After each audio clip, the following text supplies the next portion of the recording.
General Moses Ali kitegerekese ti ali mu mbeera mbi, ali mu critical condition era nti ali under intensive care. Wano nno General Moses Ali waliwo omuntu omwe yaŋŋamba nti mu bantu Museveni be yagenda nabo mu nsiko oba abamweyungako mu nsiko mbu ye kambu oba oliawo gw'atayagala ku disappointinga naye ng'abasigadde bonna yaba disappointinga dda omugenzi Kasirye Gwanga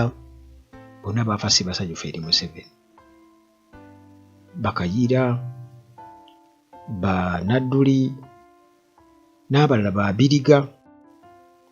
Nabiriga kaŋŋamye nti yafa musanyufu eri Museveni kubanga waliwo omuntu omwe yaŋŋamba nti ebyassa Abiriga mbu gaali magendo mbu waliwo amagendo agaali gayingizibwa wano mu Uganda okuva mu ggwanga erya Democratic Republic of Congo. Kakati eri mu Arua abasirikale bo bennyini be bakkiriza abantu okuyingiza amagendo ogajja e Congo. Kyokka ate bamala ogayingiza mu Uganda ogajja e Congo ate bo bennyini nga bagenda mu maduuka nga bagafeffetta ate era nga babajjako ssente. Naye ate nga be bakolagana nabo ne bagayingiza wano mu Uganda kati Abiriga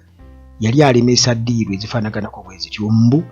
ng'abagamba nti bwe kiba nti mwe mubakkiriza ate kati lwaki mubeera mubakwata. Kati operations ezo Abiriga mbu yali azirinnyamu. Omuntu omu n'agamba mbu ze zassa Abiriga. Naye ebya Abiriga nga bikyali awo nga bwe nkugambye nti be bamu ku abo n'Abiriga ayinza okuba yafa musanyufu naye ndowooza ebyambusa byali byebiri. Naye bangi nnyo abaageera ne General Museveni mu nsiko bafudde si basanyufu n'abakyaliwo nabo si basanyufu kubigenda mu maaso n'engeri gye yabasuulamu. Naye kati ono Moses Ali gwe twogerako mu ssaawa 3 eziyise bagamba nti ndowooza kati ziyinza okuba si ssaawa 3 eziyise we twogerera kati tuyinza okugamba nti oba ssaawa wenkoledde emboozi eno ziyinza okuba ssaawa nga 8-9 eziyise nti ku mutimbagano nga bwe batutegeeza media circles ziraga nti former leader of government business era nga former second deputy prime minister General Moses Ali ali mu mbeera mbi, ali ku byuma ebimuyambako okubeera nga assa. Kakati akawunfu n'akaga ku nsonga eno ku bulwadde bwa Moses Ali newankubadde nga era abantu beebuuza nga bwe nkutegeeza nti ono tetumanyi kiki yawa Museveni kubanga Museveni ayinza okuba nga ye muntu yekka gw'atandiyagadde ku disappointing okutuuka okubeera ng'ali ku myaka egyo 87 n'okubeera nti abadde mu mbeera eraga nti mu butuufu tasobola oba nakumalako kisanja kino ng'abamu bwe baagamba nti oyo tagenda kumalako kisanja kino, okubeera nti baamuwa kaadi y'NRM n'agaana yeesimbawo n'okubeera nti abadde akyali minisita, ekyo nakyo akyali minisita mu kabineeti eri enkadde. Kakati munnange nga bwe nkugambye nti akawunvu n'akaga ku nsonga eno ku bulwadde bwa Moses Ali tebanaba kubeera nga babidisclosinga eri general public. Era omubaka ono oba Adjumani West nga bwe twogera ye Adjumani West MP embeera si nnungi yadde n'akamu. Mu biseera ebyokulayira yalayirira mu mmotoka ndowooza eri nga bamuwa kaadi ya NRM wano ndowooza teyajja byalabika teyaliwo mu kulayira kuno, naye nga information sofa Uganda Tragi yaka obtaininga eraga nti omusajja ono basoose kumuwa Moses Ali gwe twogerako General Moses Ali basoose okumuwa kitanda e Mulago mu Heart Institute gye bajjanjabira emitima. Oluvannyuma ne bamukyusa ne bamutransferinga ne bamutwala e Nakasero Hospital, era nga embeera bwe yatuuse Nakasero ate neeyongera okubeera nga ewaseninga, neeyongera okubeera nga ebijja. Family members ne government tebannabakubako kye boogera, naye ensonda olaba zisomolaga Janet Museveni zo ziraga nti omusajja ono abadde mulwadde, era mu mwezi oguyise mulamba talinaawo public appearance yonna gy'akoze, talabiseeko mu bantu. Kati General Moses Ali wetwogerera nti ndowooza yakyasinza obukulu mu NRM, waliwo amusinga mpozi Museveni naye ayinza baga Museveni emyaka yagisala, kubanga bwe batunuulira mu 86 we yalayirira bw'ogerageranya n'abavubuka abaliwo Bakyagulanyi baani abali mu myaka egyo gy'agamba gye yalimu, ye mukadde nnyo, ate nga nabwe okitunuulira bakituufu olaba ebifaananyi ebyo. Kakati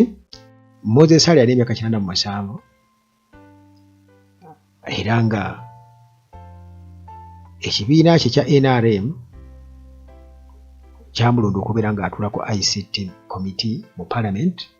Oluvannyuma lwa General Museveni okubeera nti ye yali yamudropinze mu cabinet eno empya gye tulinawo